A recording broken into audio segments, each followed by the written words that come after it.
माँ, दादी, धूप चली गई, मौसम कितना ठंडा ठंडा हो गया है ना, और ठंडी हवाएं भी चल रही है। लगता है बारिश होने वाली है। इस बार तो हम बारिश में खूब भीगेंगे। चल राजू, कागज से अपनी अपनी नाव बनाते हैं और फिर रेस लगाएंगे। पूरा आसमान काले बादलों से ढक गया है। लगता है आज बहुत तेज बारिश होने वाली है। अब क्या करेंगे हम अगर बारिश हो गई तो? अगर हम अभी से ही डरेंगे तो आगे क्या होगा? ये परेशानी तो अभी काफी लंबे समय तक चलने वाली है।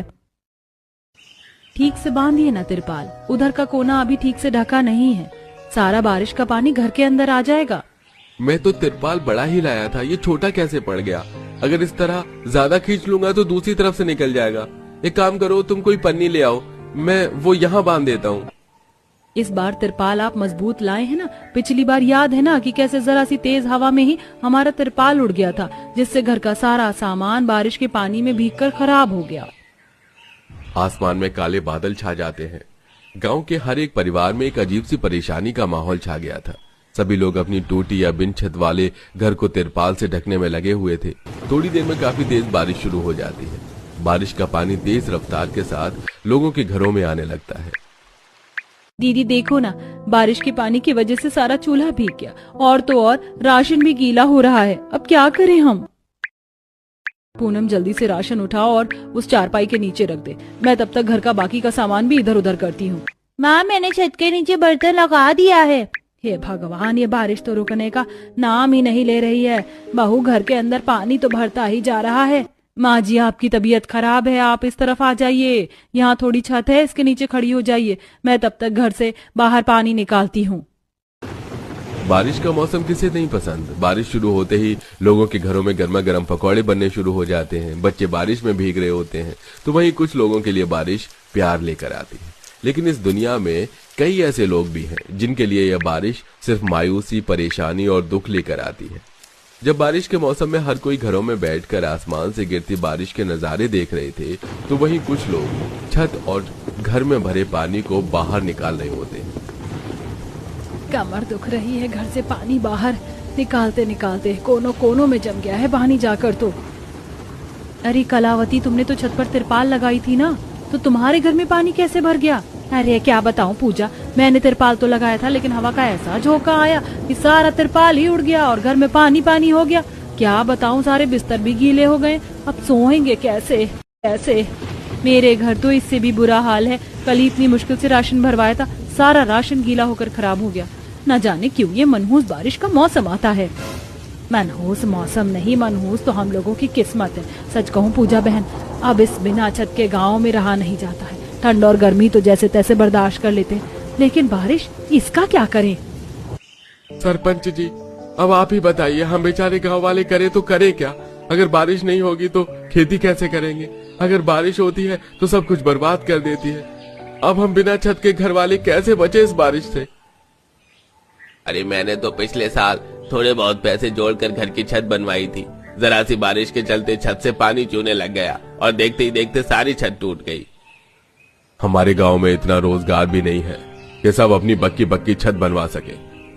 अरे मेरे घर में खुद पानी टपकता है। कल रात में और मेरी पत्नी तो छतरी के नीचे बैठे हुए थे। इस छोटे से गांव में बहुत कम ही रोजगार था, जिसके चलते हर कोई दिन का 50-60 रुपए ही कमा पाता था। इस महंगाई भरे जमाने में कम कमाई के चलते इस गांव के लोग अपना पेट बड़ी मुश्किल से भर पाते थे, तो एक पक्की छत क्या ही बनवाते। माँ, आज आप कितने दिनों के बाद कढ़ी चावल बना रही हो? आखिरी बार मैंने पिछली गर्मियों में खाया था। अरे बेटा, तो तब से पैसे ही कहाँ जमा हो पाए कढ़ी चावल बनाने के लिए, इसलिए इतना समय लग गया।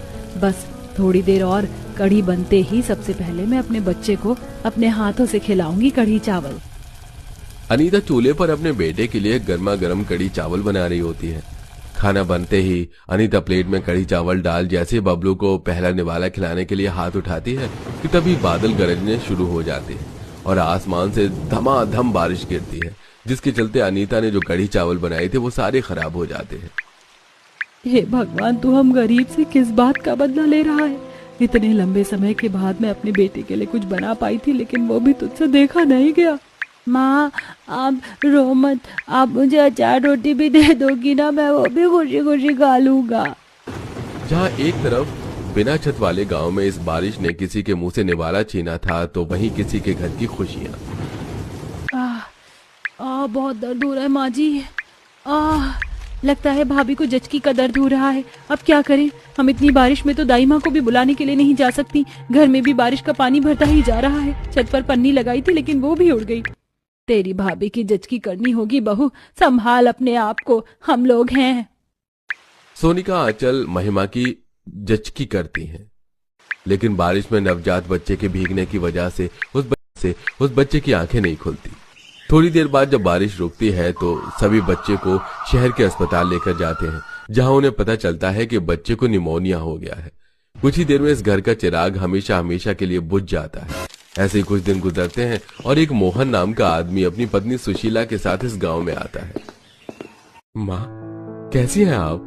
सुशीला, यह है मेरी माँ। शादी के बाद तुम पहली बार अपने ससुराल में आई हो ना? माँ, बाबा कहाँ हैं? बाबा सुशीला से मिलकर बहुत खुश होंगे। वो नारायण भाई साहब की 13वीं में गए हैं, आते ही होंगे। क्या कहा आपने? नारायण काके की 13वीं? माँ, नारायण काका को क्या हुआ? वो तो बिल्कुल ठीक थे ना? मोहन के पूछने पर दुर्गा बताती है कि कैसे इस बार भी बिना छत वाले उनके गांव में बारिश के कहर के चलते कितने परिवारों की खुशियां उजड़ गईं। ये सब जान मोहन को काफी दुख होता है, तो वहीं सुशीला के लिए ये सब काफी हैरानी भरा था। अगले दिन जब सुशीला अपनी सास के साथ आंगन में कपड़े धुलवा रही होती है तो देखती है कि कैसे लोग बारिश से बचने के लिए अपने घरों पर टीन और तिरपाल लगा रहे हैं और कई लोग तो घरों से पानी बाहर निकाल रहे हैं। माँ जी, ये सब क्या है? इतना बड़ा गांव है लेकिन क्या यहाँ किसी के भी घर पर छत नहीं है? बिना छत के यहाँ लोगों का गुजारा कैसे होता है? बहू, अब क्या बताएं तुम्हें, गांव में बहुत कम रोजगार है। हमारी छत भी काफी कमजोर हो गई है और अब तो चूने भी लगी है। बड़ी मुश्किल से छत पर तिरपाल बिछा रखा है हमने। क्या पता कल को हमारा घर भी बिना छत का हो जाए। बहुत परेशान है पूरे गांव वाले बिना छत के। कुछ वक्त में सुशीला जान चुकी थी कि रोजगार की कमी के चलते गांव के बेचारे गरीब लोग अपनी छत तक नहीं बनवा पा रहे हैं। ये जान सुशीला को काफी दुख होता है और अब वो अगले दिन ही शहर जाकर वहां से कुछ फॉर्म लेकर आती है और सभी गांव वालों को इकट्ठा कर। दुर्गा की बहू, क्यों हम गांव वालों को इस तरह इकट्ठा किया है? क्या जरूरी बात है? सरकार आजकल गरीबों की मदद करने के लिए अलग अलग तरह के फॉर्म निकाल रही है, जिसमें से ये फॉर्म घर बनाने के लिए, जिन लोगों के घर नहीं है या जिनके घर काफी कमजोर हैं तो उन्हें सरकार की तरफ से काफी कम ब्याज दर पर पैसे मिलते हैं। सरकार की तरफ से ही मजदूर लोग आते हैं और आपके घरों की मरम्मत करते हैं। जेब में पैसे होंगे तो सरकार को पैसे देंगे। यहाँ हमारा रोजगार नहीं है और तुम सरकार को पैसे देकर छत बनवाने की बात कर रही हो। पैसों को चुकाने के लिए आपको काफी लंबा समय दिया जाता है। और हाँ, एक जरूरी बात, घरों के फॉर्म के साथ साथ कुछ रोजगार के भी फॉर्म हैं इसके अंदर, जिसे आप लोग भरकर सरकार की तरफ से निकलने वाली नौकरी कर सकते हैं।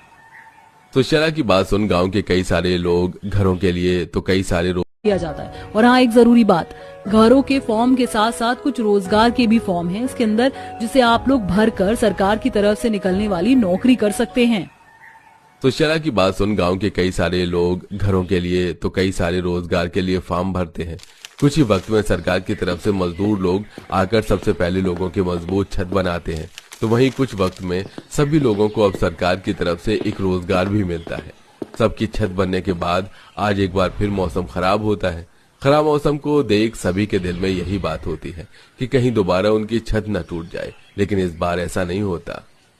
माँ देखो ना, इस बार छत से पानी नहीं टपक रहा। छत तो काफी मजबूत है, इसका मतलब अब हम भी और लोगों की तरह बारिश के मौसम के मजे ले सकते हैं।